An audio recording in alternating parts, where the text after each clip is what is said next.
Good afternoon to you. For Telesur, I'm Regan Devines in Caracas, Venezuela. Thank you so much for being here with us. We begin in Chile, which has lifted the tsunami alert after yesterday's terrible 8.3 magnitude earthquake that struck the Pacific Ocean's coast. 10 people died and more than 1 million people were forced from their homes. Tsunami advisories were issued for parts of South America, Hawaii, California, and French Polynesia, although waves were generally expected to be small. The heavy waves, as high as 4.5 meters, caused flooding in coastal towns, damaged buildings, and knocked out power in the worst-hit areas of central Chile. We never imagined the water could do so much damage. The earthquake did not do that much damage. It was the water. It was the tsunami that destroyed part of our lives. It destroyed our memories. Pictures. Chilean President Michelle Bachelet announced that she would travel to the most affected areas.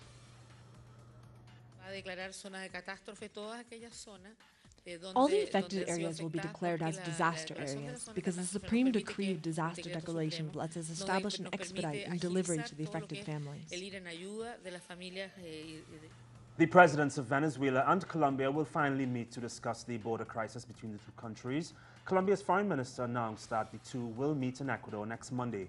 Maduro was forced to close a series of border crossings in August due to the high level of crime being committed by Colombian paramilitaries.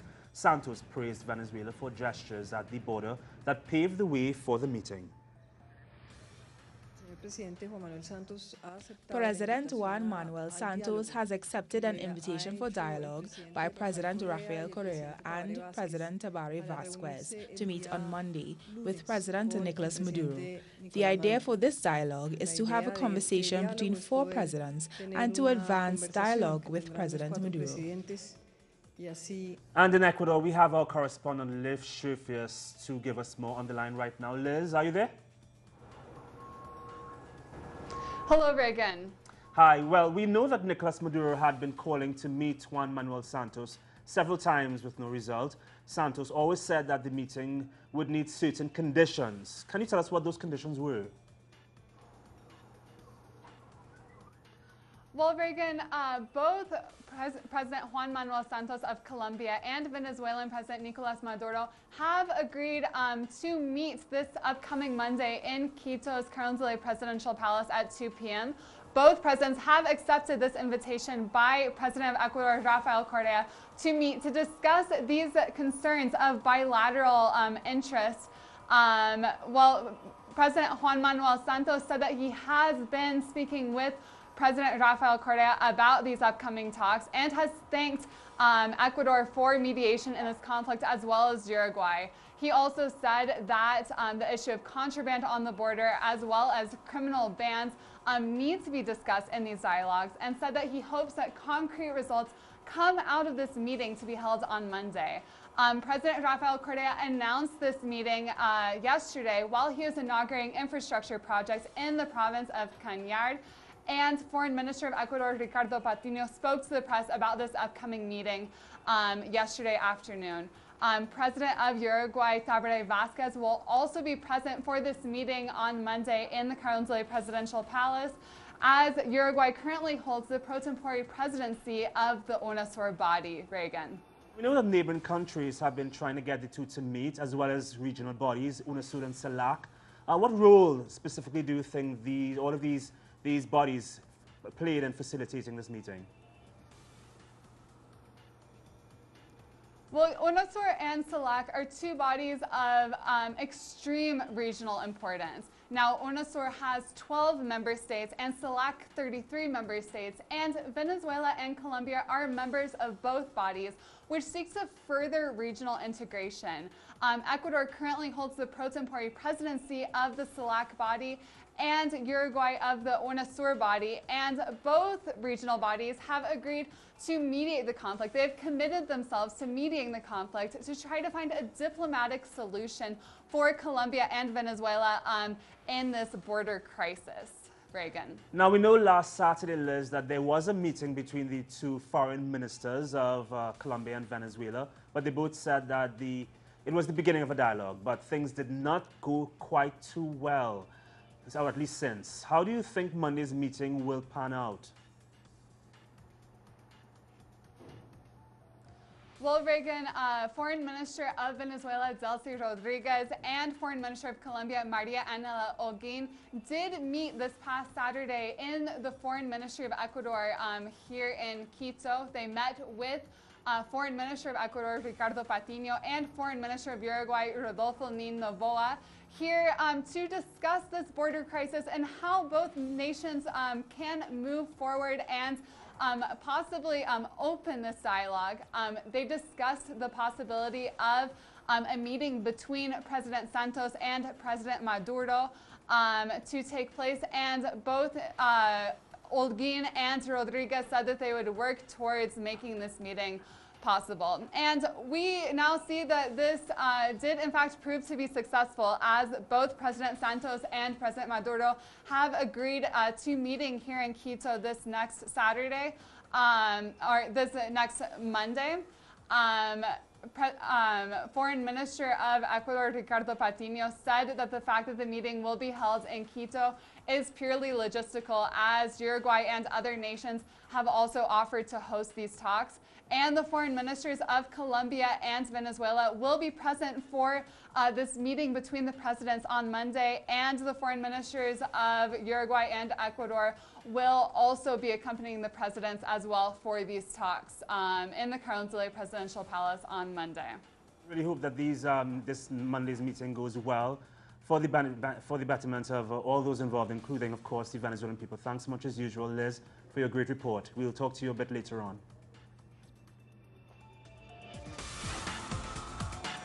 Moving on now, Cuban President Raul Castro will attend the UN General Assembly for the first time later this month.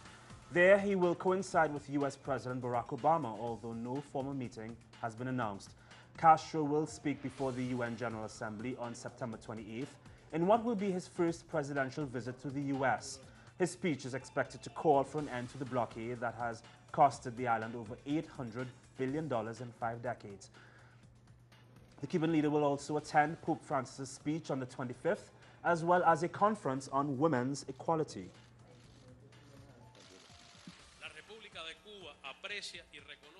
Cuba appreciates and recognizes U.S. President Barack Obama's proposal in the sense that the blockade should be lifted, and his recognition that the blockade has only brought isolation to the United States and does not accomplish what it was established to do. While Ecuador's opposition marched against the government of President Rafael Correa, national artisans sold their goods in a well-received production fair, and citizens gathered in front of the Carondelet Presidential Palace in what they call a permanent vigil for democracy, denouncing destabilization attempts. Our correspondent Liz Schaefers brings us the latest from the ground in Quito. Artisans from across Ecuador have come to Quito's San Francisco Plaza for what has been called a solidarity fair. This is one of the spaces created for national producers to sell their goods, which range from clothing to food items and musical instruments. We are able to sell our products in different places, through special orders, also via email, and through this we have been selling our product. Many here feel the safeguard measure implemented by the national government this past March have made their goods more competitive. Mary Pulga has now expanded her business knitting hats, gloves, and scarves to export her products to Canada. We have gained a lot of space with the safeguards because we are now able to make products for export. The opposition marched on Quito's historic sector at the same time the production fair was happening. Many at this march were against the safeguard measures, which put an incremental tax on selected imported goods up to 45%. Many also wanted constitutional reforms, specifically the reform which would allow for President Correa to run for another term after elections to be dropped. He wants to entrench himself in power with the reforms, which is the reason why we are marching in the streets. We do not want these reforms because they are all dedicated to keeping him in power. A permanent vigil for democracy is maintaining a presence in front of the Carondelet Presidential Palace. Government supporters gather here to reject the opposition marches and defend what they believe are unprecedented strides made under this government.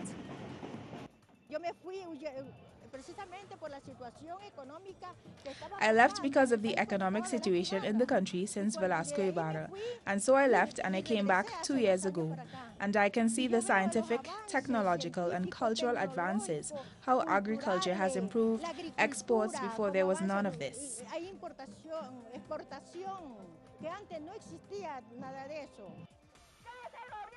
Opposition groups like the FUT and CONAI have refused to enter the National Dialogue for Equality and Social Justice, which is open to all citizens and has counted on the participation of a diversity of sectors. Government authorities announced over 150,000 citizens have contributed to this dialogue, which is set to continue until this December.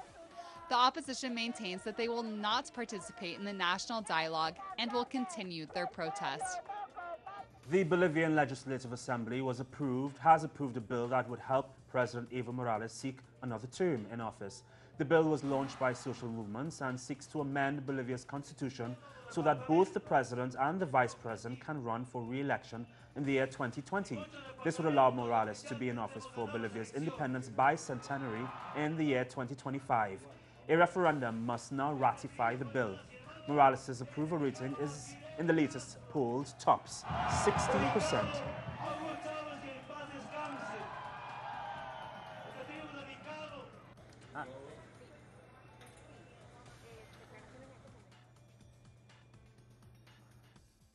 And for more on this, we have our correspondent in La Paz, Dimitri O'Donnell. Dimitri, are you there with us? Yes, I can hear you. Awesome. Well, we understand that social movements launched this initiative for a re-election. Do you think this looks good for Morales? I mean, he doesn't have to do this himself, exonerating him, so to speak, from being the one to seek another term in office.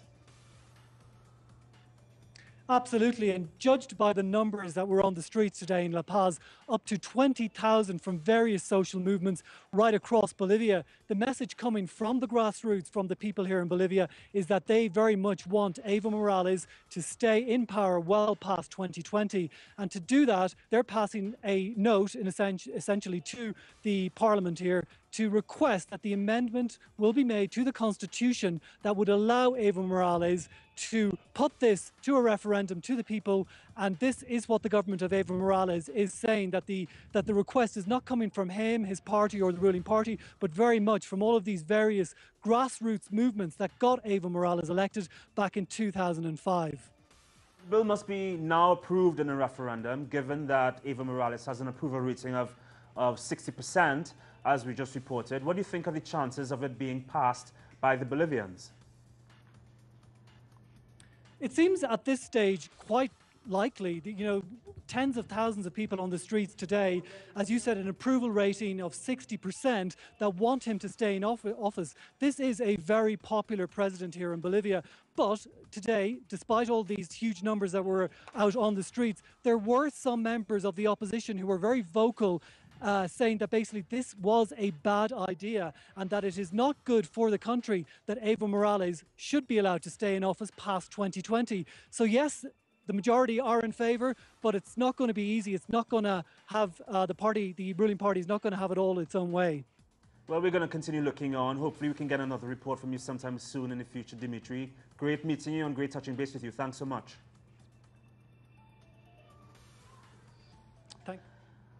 Moving on now, last August, Argentine elections have been annulled in the province of Tucumán after complaints of irregularities by oppositor José Cano of the Bicentennial Agreement Party. Victory Front candidate Juan Manzur had widely triumphed by 12 points on the August 23rd polls.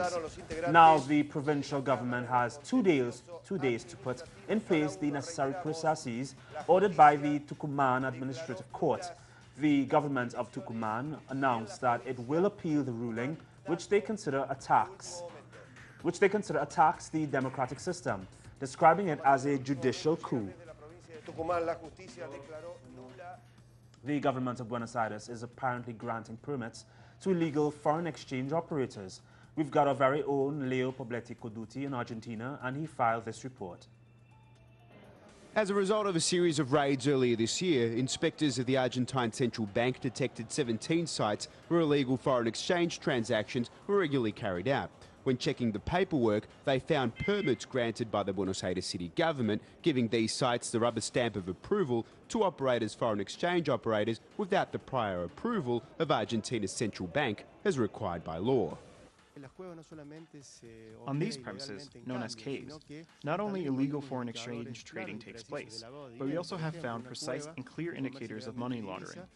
For instance, one operator that legally commercializes foreign exchange is also engaged in the buying and selling of real estate properties and other types of investments and securities. Because of the dynamics of money laundering, which is to give the legal appearance to money and wealth flows which are illegally generated. This is why we have strong suspicions and also have made this indictment, linking the misnamed blue dollar, the illegal dollar, to these other types of more complex crimes.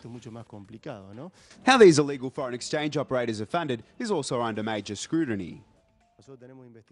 We have ongoing investigations which demonstrate that drug trafficking, tax evasion, and currency smuggling are all mechanisms which fund these illegal operators. Money laundering, drugs, weapons, and people smuggling are just some of the crimes that could be hidden behind these type of financial entities and these types of operations.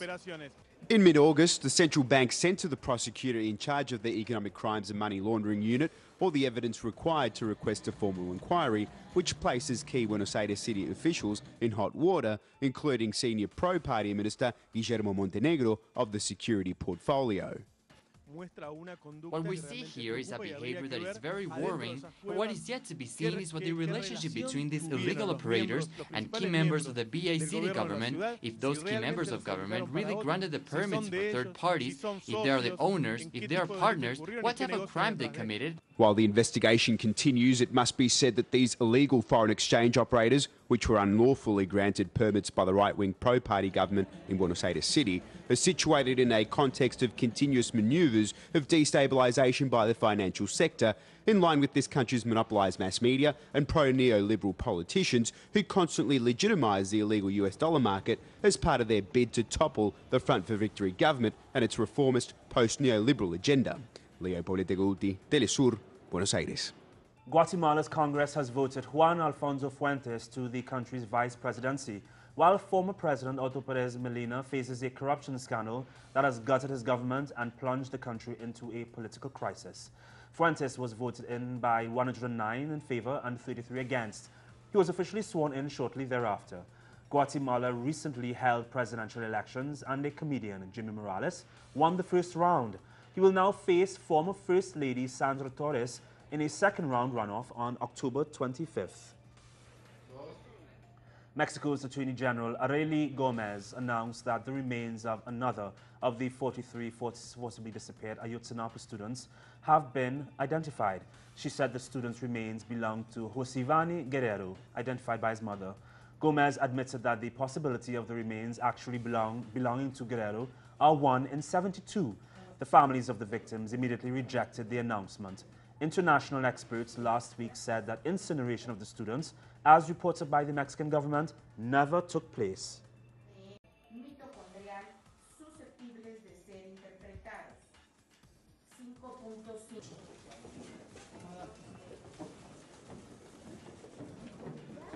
Press conference by the Attorney General Arely Gomez, in which no questions were permitted, was essentially a reading of the findings by Austrian forensic experts that determined that one of the 16 bone fragments sent by Mexico's Attorney General's office to the lab pertains to Josivani Guerrero de la Cruz, one of the 43 disappeared Ayotzinapa students. That's the second missing student identified by the DNA experts who back in December identified the remains of Alexander Mora Benancio. It has not been made clear as to what part of the body the charred bone fragment belonged, nor is it clear exactly where the remains were found. According to the Attorney General's office, the 16 burned bone fragments sent to Austria were collected in a garbage dump in the town of Cocula Guerrero in a garbage bag in the San Juan River not far away. These sites are considered to be part of the government's so-called historic truth hypothesis, and that the 43 missing students were murdered, burned, and the remains dispersed in the river. However, it was only 10 days ago that a team of independent investigators gave their final report, which stated that the historic truth hypothesis was scientifically impossible and that previously the experts were unable to verify where the authorities actually collected those charred remains. With only a little over a week before the one-year anniversary of the attack and forced disappearance of the Ayotzinapa students, the family of Joseph is now left with further questions and anger. This is Clayton Khan reporting for Telesur here in Mexico City. Up next, a new leader has been announced after a successful military coup in Burkina Faso. The details on this story and more next.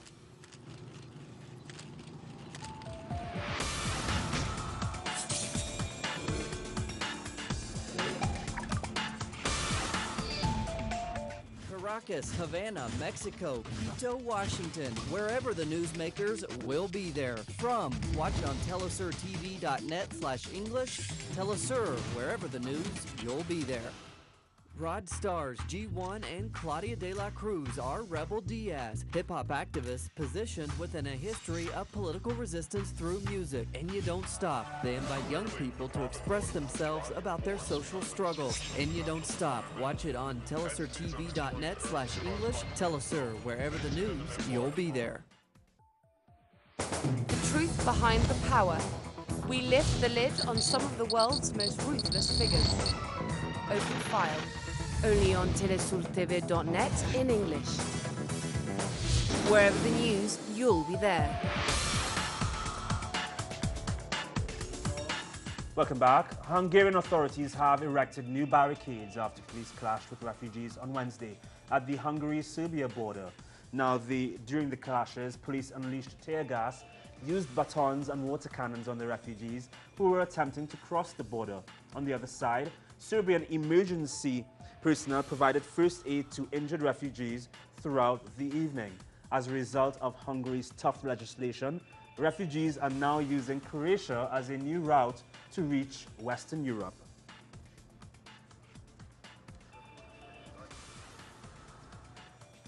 Over in Belgium, the European Parliament voted in favor of a new EU Commission mechanism proposal involving the relocation of 120,000 asylum seekers from Italy, Greece and Hungary. 370 members voted in favor, while 134 voted against.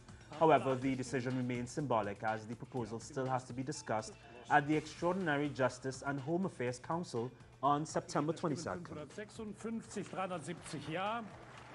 We end our refugee crisis update with some good news. The father of the Syrian refugee who was trapped by a Hungarian camerawoman, by a Hungarian camerawoman last week while holding a son, will be starting a new life in Spain.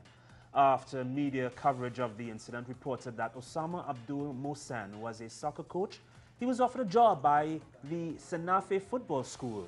Not only that, he and his family will be provided with an apartment near the school's training facility in Getafe, close to Madrid.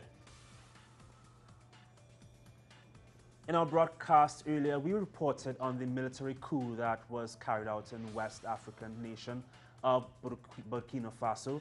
Reports indicate now that General Gilbert Diendere has been appointed head of the National Democratic Council.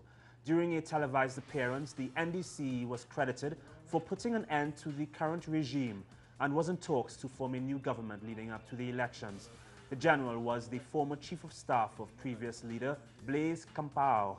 The group has enforced a nighttime curfew across the state, while land and air borders are closed until further notice. The Palestinian prisoner, who was arrested again after being released from hospital following an over 2-month hunger strike, has started another strike. More with Noor Harazin. Today, the Palestinian prisoner Mohammed Allan, who was re-arrested yesterday after he got out of the hospital, started a new hunger strike protesting the Israeli policy of administrative detention. About 2 months ago, the Palestinian prisoner Mohammed Allan started a hunger strike that lasted for 66 days, and he stopped it after the Israeli side promised to release him. Today he started his new strike, and the people here are hoping that this move will push the Israeli side into releasing him and in granting him his freedom. Meanwhile, in different cities around the West Bank, and especially in the Palestinian-occupied city of East Jerusalem, clashes continue for the fourth day in a row between Palestinians and Israeli police. Protests have continued in Japan against the enactment of legislation that would allow troops to fight abroad for the first time since World War II. While protesters gathered outside the country's parliament, a member of the ruling Liberal Democratic Party said that an upper house panel had approved the bills. During the chaotic session, opposition lawmakers tried to physically block the vote, saying that it was unacceptable. Opponents argue that the legislation violates the Constitution, and there are fears that it could ensnare Japan in US-led conflicts. In Yemen now, at least 9 civilians have been killed in a Saudi-led airstrike in the capital of Sana'a. According to residents, targets included the home of a Houthi leader, as well as the Houthi-run Saba news agency. On Tuesday, the news agency reported that at least 54 people were killed by Saudi-led airstrikes on targets across the country.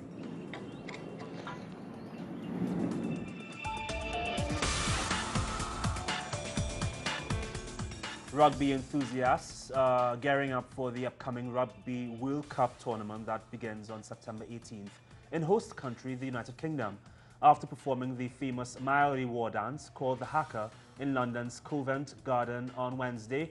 Rugby legend Jonah Lomu of New Zealand said that his country's team, known as the All Blacks, are good enough to take the World Cup title once more.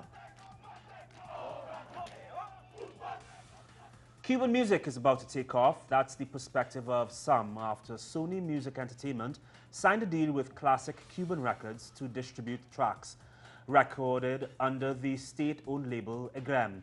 The deal, which has been brewing for over 2 years, will give renowned Cuban artists like the group Los Van Van access to North American markets, which can help the country's music place a long-denied stamp on the world stage.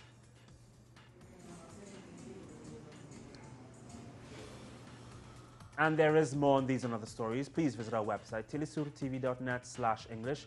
We are now show with some Cuban beats for your enjoyment. For Telesur English, I'm Regan Devines. We hope to see you for our major newscast this evening. Have a great afternoon.